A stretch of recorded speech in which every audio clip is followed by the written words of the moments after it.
It works so much against Alabama and Nick Saban because that's how they play defense. They're going to man up, and if you can make a perfect throw or beat your guy one-on-one, more than likely you're going to win the game. I say that to say this. Y'all know where Kirby Smart gets his defense from, right? Nick Saban.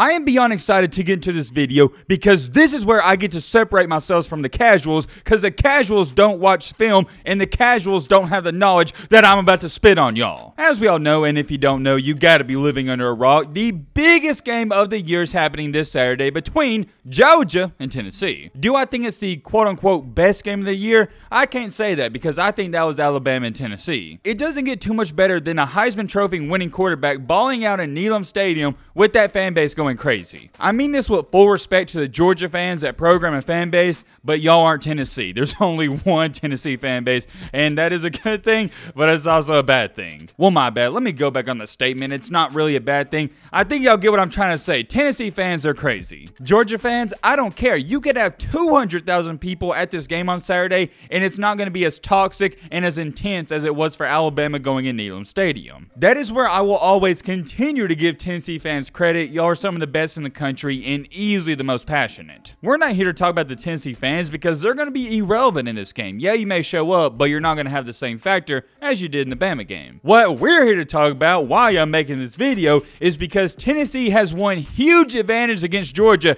that nobody else is talking about, and it is going to be the X factor in this game. There's no ifs, ands, or buts about it. I know it's going to be the X factor because it was the X factor in the Bama game. We're not doing no intro, none of that. It's simple. If you like college football content, consider subscribing. It's 100% free, doesn't hurt you. All right, man, blah, blah, blah. Shut the crap up. Now, without further ado, let's get into it. I don't care that it's Wednesday night. If you don't have chills, if you don't have butterflies in your stomach, if you're not having trouble sleeping at night because you can't wait for this game, you're not a true college football fan. And no, I'm not just talking about if you're a Tennessee or Georgia fan. I'm a Bama fan. I don't have a horse in this race, and I cannot wait until Saturday. Now, don't get me wrong. I'm looking forward to the Alabama and LSU game, but it doesn't even compare to this Georgia-Tennessee game. Speaking of this game, got a little fun fact, might as well throw in there. The average ticket price to get into this game is $626. I'm going to repeat that, $626. That's kind of high. And the most expensive ticket is right at $5,233. I know this may be an unpopular take, but for the average ticket to be $626,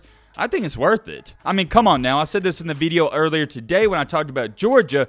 This is arguably the biggest game in the SEC East in over 20-something years. And I'll tell you this much, as a college football fan, as an SEC fan, I love this. I've said it before, I'm going to say it again. College football in the SEC is 10 times more fun when Tennessee is relevant. I don't care what anybody says. It's more fun when Florida, Tennessee, Georgia, and all them teams are good. As far as it goes for the SEC West, I wouldn't care if Texas A&M never had a winning season again, and I mean that 100%. That's how much I dislike Jimbo and what he's doing over there. And I think we can all agree with that, but that's besides the point. We gotta get onto the main topic. Before I get into this huge advantage for Tennessee, and I'm going to emphasize that because it is a huge advantage, we got to talk about the X factors. Well, my bad. They're not the X factors, but we got to talk about them. The quarterbacks in this game. One of those being Mr. Hendon Hooker. I've said it since day one, and I even got criticized for it, saying that he was my dark horse to win the Heisman Trophy, and well, it's looking like I'm a genius. And the other quarterback in this game, oh, if you've been watching the channel for a while, you know what I like to call him, Stetson DoorDash Bennett. I know we got a lot of new people coming to the channel, especially this year. Thank you so much to all the new subscribers. So let me give you some insight as to why I call him DoorDash Bennett. Well, my friend, it is relatively simple because when his college football career is over, he's going to be driving for DoorDash. Yeah, I can't dumb it down any more than that. Stetson Bennett is the definition of a mediocre quarterback. He gets away with being mediocre, though, because this year and last year's Georgia team, they're so talented. All he does time in and time out is he throws a bubble screen here and there. He throws a 5-yard slant, and maybe, just maybe, he hits one 30-yard pass a game. That's it. Whereas a Bryce Young or a Hendon Hooker, what, they're hitting like 7 to 10 30-yard passes a game like it's nothing. But good old DoorDash Bennett, he gets a pass because he has so many playmakers. And hey, I'm going to give credit where it's due. Georgia's offensive coordinator, Kirby Smart, they got a great game plan for Stetson Bennett, and he knows, and by he I'm referring to Bennett, he knows what he's capable of. He never tries to do too much, because when he does try to do too much, it's bad. He can make your simple throws here and there, but that's it. He can't go out there and win you a game. Every single time he's tried to go out there and Georgia's needed him to make a big play or come back from a 7 or 10 point deficit, it's bad. And by bad, I'm talking about it's either a fumble or an interception. But, and I have a big but, you better believe me on that one, it all gets overshadowed because Georgia is just simply that good. The weapons that surround DoorDash Bennett, they're as good as they get at the college football level. So that makes up for him being not so great at times. Also, let me make this clear. I don't think DoorDash Bennett is a bad quarterback. I said he's mediocre, and at times he does show flashes of not greatness, but good. He can make a good throw, a good run, a good play here and there, but that's the problem. It's here and there. It's not consistent. That leads me into my next point perfectly. That's a problem because Tennessee is averaging 49.4 points per game, nearly half 100. I said this in the video earlier today. I'm going to say it again in this one. For those of you that missed it, you can't stop Tennessee, and you will not stop Tennessee, and you will not contain them. There's no such thing as quote-unquote containing Tennessee. If you hold them to under 45, that's a good game. I'm not going to sit up here and rant and rave on Tennessee's offense. We know Hendon Hooker's great. We know Jalen Hyatt's great. We know Cedric Tillman's great as well. We all know that, so if you're expecting me to do that, I'm not going to. Here's what I am going to say, though. We know what to expect out of Tennessee's offense, but we don't know what to expect out of Georgia's offense when they need to score. Yeah, it's all sunshine and rainbows when Georgia's up by 7, 10, 14, 21 points, and Stetson DoorDash Bennett's handing the ball off every single play, and occasionally they'll mix in a play-action pass and get a 30-yard gain. However, what if Georgia gets behind in this game by 7? 14 or 21 points. I know that sounds crazy, but it could happen. Alabama was down 28-10 within the blink of an eye. Fortunately enough for Alabama, they get the best quarterback in the country, but Georgia doesn't. So that's the biggest question with all this. I see everybody asking, can Georgia's defense stop Tennessee? But that's the wrong question because they can't. The real question is, can Georgia's offense keep up with Tennessee's? I guess we'll have to wait and see. Speaking of Tennessee's offense, that leads me into my next point perfectly. This is where the Tennessee advantage comes into play. Josh Heupel, aka Bobby Hill, reminds me a lot of Lane Kiffin. They're both masterminds when it comes to offense. Defense, not so much, but they're offensive coaches. Who cares about defense? When I say who cares about defense, that is somewhat ironic because Tennessee's defense is way better than what a lot of people give them credit for. Make no mistakes about it, I don't think they're a good or a great defense, but they're okay at times. Continuing along with our video, ever since Tennessee beat Alabama, I was like, okay, I get it. Tennessee's offense is really good, but why are they good? It's not good enough for me as a person who analyzes all this stuff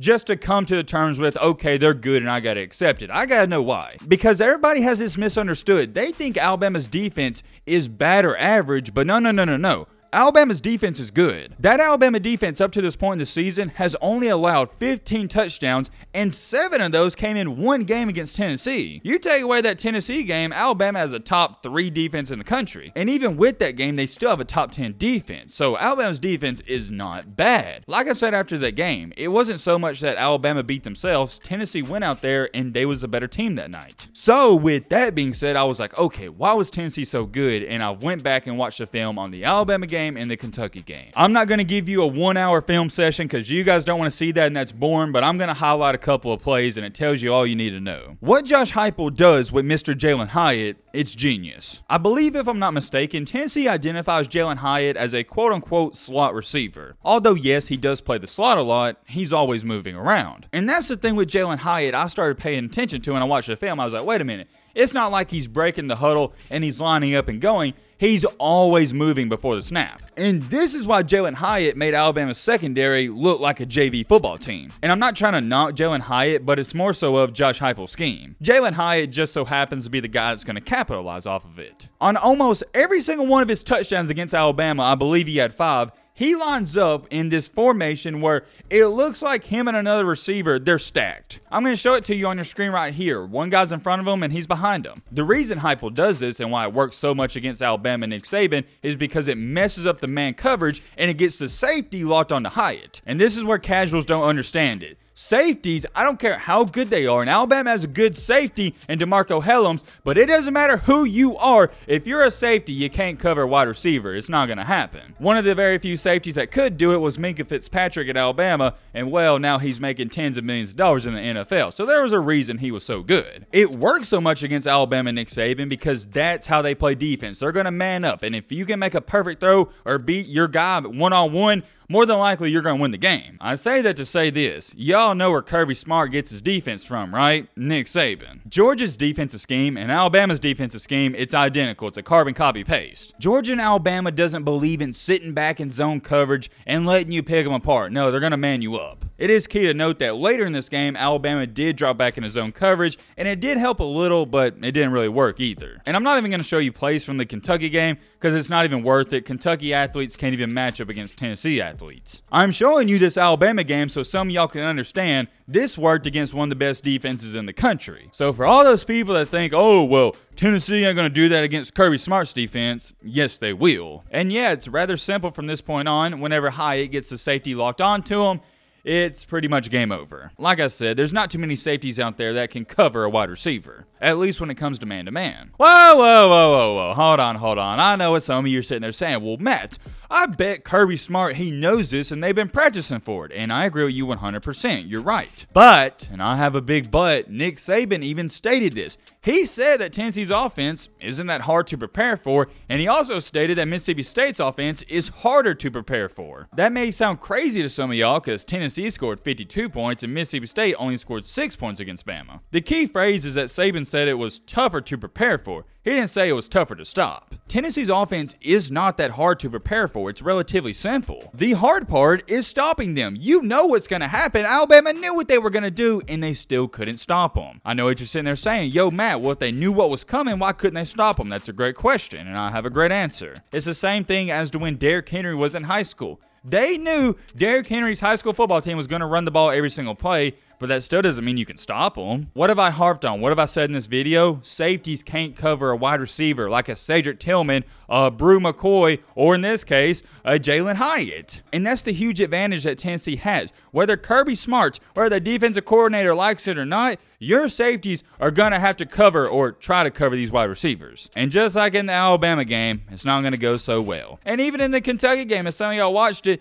Jalen Hyatt had I think it was either 2 or 3 touchdowns where he was wide freaking open. I'm talking about there wasn't even a guy within 20 feet of him. And that happens because the safeties and cornerbacks, they get confused with the stack look. I'm not going to give you my prediction. That's for Thursday. As most of you know, Thursdays are our predictions. But here's what I am going to say. The only way that Georgia even keeps it close or wins this game is if Stetson Bennett plays out of his mind, like he did against, who was it at the beginning of the year? Oh, yeah, Oregon. My bad. I was drawing a blank. I am very curious, though. Let me know if you notice this. And also, as always, let me know your thoughts down below. But right away,